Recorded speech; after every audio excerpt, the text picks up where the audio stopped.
On today's episode of Watch Jericho, we are back in the shop with a truck everybody loves. The cheapest old work truck we could buy today. We paid just $1,500 for this? I think $1,500 for this truck, and today we're gonna save it.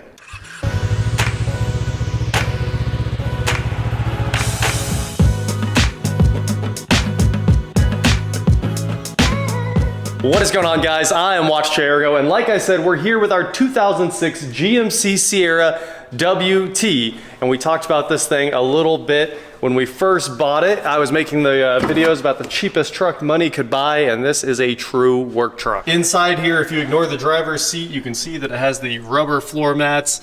No options except cruise control may have been an option. Honestly, it should have been included for free, because you don't have to do anything on these trucks. They're drive-by-wire. A radio with no cassette, dual zone climate, and that's all the creature comforts you get. No power windows, no power locks, no power anything on this truck. And also, no power driving, because the transmission was out when we bought it. Now, we did drive it home because you do have first and second gear, but if it tries to shift into third or fourth, the truck obviously just comes to a slow stop because the clutches in 3 and 4 are shot. It is a 4L60E, it's exactly what you would expect, and today we're gonna lift this thing up and try to get the transmission out as fast as possible because we've got a guy that wants to start rebuilding it tonight. He said he would turn it around in just one day. So let's get this 5.3 V8 powered beast in the air, obviously LS derived, a super reliable engine, only 200,000 miles on the truck, I think, too. Yeah, this truck runs great. Pretty low miles. It might be beat, but Eric sold his truck, he just sold his work truck. I know everyone in the comments is always like, hasn't he had 7 work trucks in the last year? He has. It's 6 to 8 months, and you should definitely get another truck. Yeah, well, he's definitely done that, and now we're building him a new work truck. The King Ranch is the only one that sticks around. They just don't see that one. The KR is too nice. Yeah, it's there. I don't beat on that one. Well, he doesn't beat on that one, but we're gonna turn this beater into a driver. First things first, let's unhook the battery. The dash lights just shut off. Eric just pulled the battery and dropped the hood back down. I had to flip the ignition on and put it in neutral because you do want to be able to turn the transmission over so you can pull the drive shaft bolts. But other than that, we should be ready to go. So lift it up. So 22-inch snowflakes. Actually, I think I want 24s on this truck. It would run so bad. It'll just be bouncing the whole thing. But that's what I'm gonna do too. I'm gonna put a job box in the back, stick some 24s on it, I guess. I'll go to the pawn shop and hit up my guy. 26s. He's got 26s, like so many of them. We could play nothing but chingy 26s if you buy 26s. I'll go talk to my guy. All right, get him coming. Guys, lifting a long bed truck is the worst thing you'll ever do. Take a look at this. Are you out of there, Eric? Yeah, it's 8-foot beds just. 8-foot beds are horrible. Trucks should not happen. That's our safety, which I mean that'll save us. Yeah, but we might get crushed before we even get the safety in there. Yeah. It's sketchy. Yeah. All right, we're pulling the bolts off the drive shaft. This needs to be our fastest transmission pull in the history. Here. Okay, there you go. In the history of transmission pulls because, there you go. I'll send it to you every time. I'm heading to Arkansas here in about 2 hours, so we only have a few minutes to get this here job done.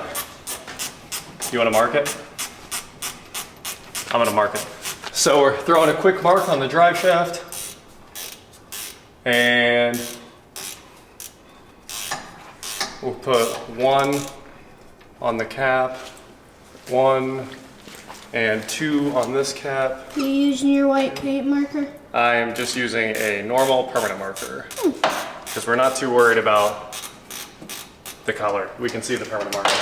Up here in the front, we're going to pull the speed sensor, and the Prindle will probably have to do the old leave it attached because they never come off. But this is a new design. It's not the failure-prone design on the Prindle. All right, first we're going to get the shifter off.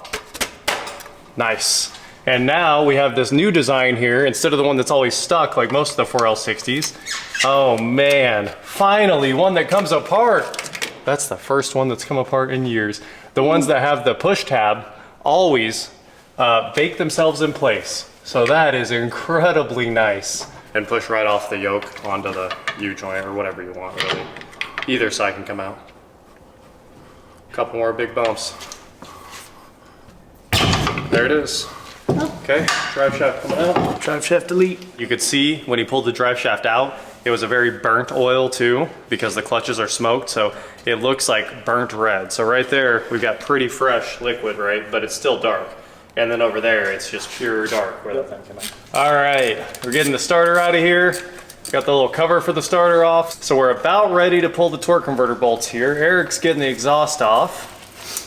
As a two-man job, this is just crazy fast. Let's watch me break this cable and it'll just set us back hours. There we go, okay. She came off. Man, the starter's been on there for a long time, that's for sure. It's grody. Covered in oil and buildup, road grime. But yeah, there's one torque converter bolt right here ready to go. So we're basically ready to start pulling them and spinning the engine over. We're pulling the converter bolts out. Eric's spinning the engine over here. Hey, did you just break your hand? No. Hand deleted. And I am coming in with the old Milwaukee ratchet, trying to do some sketchy stuff here. We're putting all the torque on this ratchet that it was never designed for. Did you the ratchet just let go? I was like, that one broke easier than the other ones. Okay, I think I'm lined up. Oh yeah. Oh yeah, use it as a... the Milwaukee torque ratchet. That's right. Use it as a pry bar. Let me check. I think the converter's free. That was the last one. Hey! All right, we're ready to put the transmission jack on it and drop the exhaust. So let's get to it. Glad you said it. Why, you couldn't tell? Well, just in case it shot straight up to the sky. There we go, we are locked at the top. You better tighten that guy down. There we go. So we still have the cooler lines, bell housing bolts, and the cross member. But we're gonna go ahead and pull the cross member right now so we can drop the exhaust. And once these two are out, everything else will be smooth sailing. We need to pull the rear bolt first in the trans. Yeah, go ahead. Scott, you can kill it. Yeah, kill it. Okay. The next one, I don't know if I can really get to, but I'm gonna try. You're good. All right. I'm putting that back. Yeah, we're leaving that out from now on.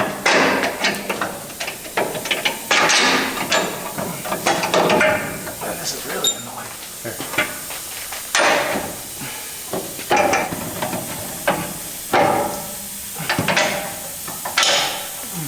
Cross member. Demembered. All right, we're making good progress now. That cross member's out, this exhaust is out. I just need to pull this O2 sensor right here, and that should be all of them, right? Ooh, the other one needs unhooked too. This one? There's one more right here. Yeah. These O2 sensors came out a lot better than they normally do, I'll tell you that. It's free, go for it, dog. I'll get out of your way.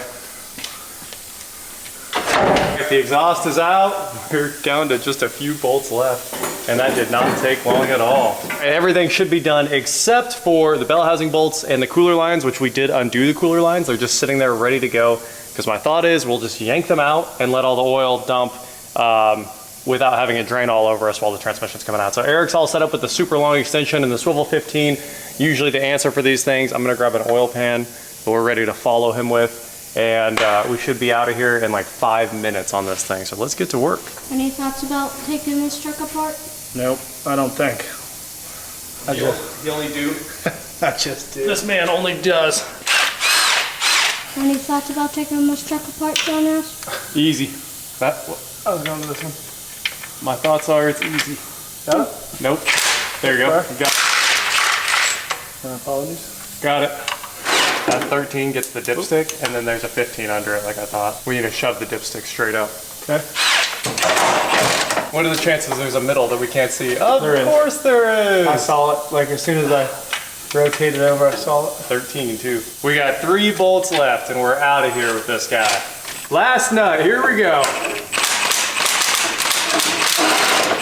I thought the impact tried to deny us there for a minute. It was like, nope. All right.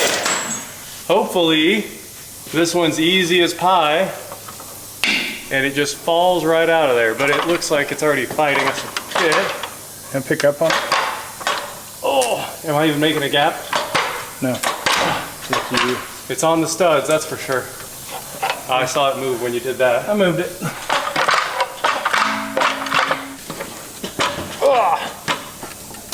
Hey, Feels free to me. it's out. Cooler lines. Cooler lines. Use your pry bar. Use your imagination. Use your magic school bus. Do you just do that? Yeah, you'll probably want to wiggle and pull.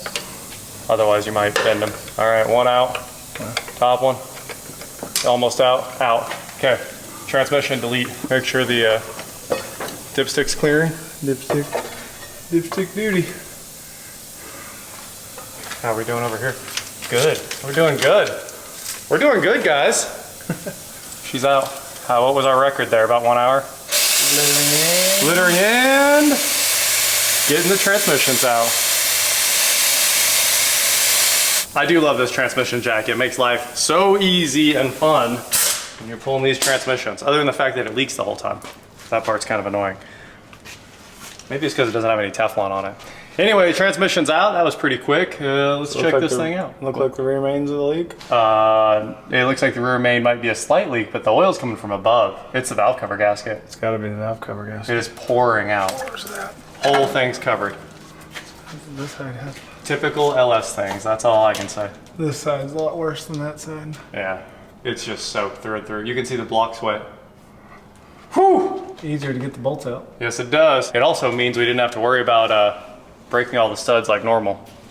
Everything just backed right off. Well, Eric had already called Jordan, and he was planning on having him here to help, but Jordan delete. Jordan deleted. Transmission deleted, me deleted. It's not a contest. Ooh, that thing is so full, dude. It is. Here, give it a couple of these. Now it shouldn't dump out of the dipstick hole. It might fall. Ah! It's just dumping out everywhere. It's too full. Well, that might be a new record for getting one of these transmissions out of a two-wheel drive truck. Eric found a guy, like I said, that wants it tonight. So he is getting it, throwing in the H2, taking over to this guy, and supposedly we'll have this thing back by Monday or so. The best part is, what he say he was going to charge you to rebuild this? $650. He said he's slapping clutches and steels and calling it. That's what he's doing. he literally said, I need half to buy the parts, and then the other half is what I make. Like he can talk, and he seems honest enough. So I guess it's just a $300 gamble. I mean, they really usually only need clutch slapped. Yeah, I was gonna say it's probably $200 in parts. And I guess he's gonna put a filter in it. Yeah. And then you're almost there. It'll probably need a converter, let's be honest. And we're gonna buy. We just plan on picking one of those up locally. So I mean, what will be $800 in the trans said and done with fluid probably. $800 all in, and this work truck will be a runner. So crazy deal, really quick turnaround. Just because Eric needs another work truck for next week. So that is it for today, guys. Thank you so much for watching. Don't forget to head on over to shopwatchjero.com for cool shirts, not like this. And hit that subscribe button if you haven't already. Please like, share, subscribe, do whatever you want to do. And I will talk to you next time. All right, Scott rolled out of here too, so we don't have help holding the camera anymore. Yeah, He was putting in work. he wanted to play the Xbox and Well, he did pretty well on transmission swap, so. yeah. Xbox it is. Look at this thing. It's been doing one tire fires. Yeah. Because Wow, it's kind of a two tire they fire. both look the same. It's definitely an open diff, I'll tell you that It's much. getting 26s, don't you worry. 26s. The front tires look amazing. Yeah, I couldn't find a date. These are old, Yeah, these are shot. but at the same time, I mean, I know a tire guy too. There you go. Chingy. All right, let's get this transmission out of here and load it up.